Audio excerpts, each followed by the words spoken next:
సోన్ పాపకి ఫీవర్ వచ్చిందని తనని స్కూల్‌కి పంపించట్లేదు. Hi friends, welcome back to another mini vlog. అయితే మోహన్‌గాడు కూడా చెల్లి వెళ్ళట్లేదు, నేను కూడా వెళ్ళనని చాలా పేచీ పెట్టింది. ఇవాళ స్కూల్‌లో అయితే ఎంత చికాకు చేసిందంటే నన్నైతే బాగా కొట్టేసింది స్కూల్‌లోనే. మా మోహన్‌గాడు అయితే ఎప్పుడు స్కూల్‌కి వెళ్ళనని పేచీ పెట్టదండి. కానీ వాళ్ళ చెల్లి రాలేదనేసి, ఇంకా వాళ్ళ చెల్లి ఇంటి దగ్గర ఉండి ఖుషి టీవీ చూసుకుంటూ ఉంటదనేసి ఆ కుళ్ళుతో పేచీ పెట్టేసింది. మా సోన్‌గాడి కోసం ఇప్పుడైతే పాలు కాగబెట్టాను కదా, ఆరబెడుతున్నాను. ఇంకా మా సోన్ పాప అయితే చక్కగా ఇంటి దగ్గర ఉండి టీవీ చూసుకుంటూ ఉంది. కొద్దిసేపు అయితే పాపం తను చదువుకుందిలేండి. సోన్ పాపకి ఏదైనా వర్క్స్ పెండింగ్ ఉంటే వెంటనే కూర్చొని చేసేసుకుంటుంది. అమ్మో, నాకు హోంవర్క్ ఉంది మమ్మీ, నేను చదువుకోవాలి, రాసుకోవాలి అనేసి వెంటనే రాసేసిద్ది.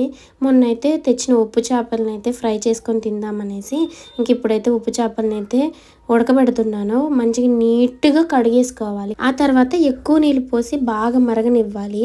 ఆ ఉప్పు చేపల్లో ఉన్న ఉప్పు అంతా వాటర్లోకి దిగిపోతాయి. అప్పుడు ఉప్పు అనేది తక్కువగా ఉంటుంది. ఇంకా మనం అప్పుడు కర్రీ కావాలంటే కర్రీ, ఇంకా మనం ఫ్రై కావాలంటే ఫ్రై చేసేసుకోవడమే.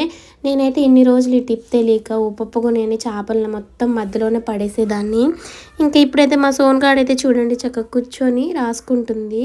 ఏం చేస్తున్నావు అని అంటే రాసుకుంటున్నానంది. సరేలే రాసుకో అనేసి ఇంక నేను లోపలికి వెళ్ళి పని అయితే చేసుకుంటున్నాను.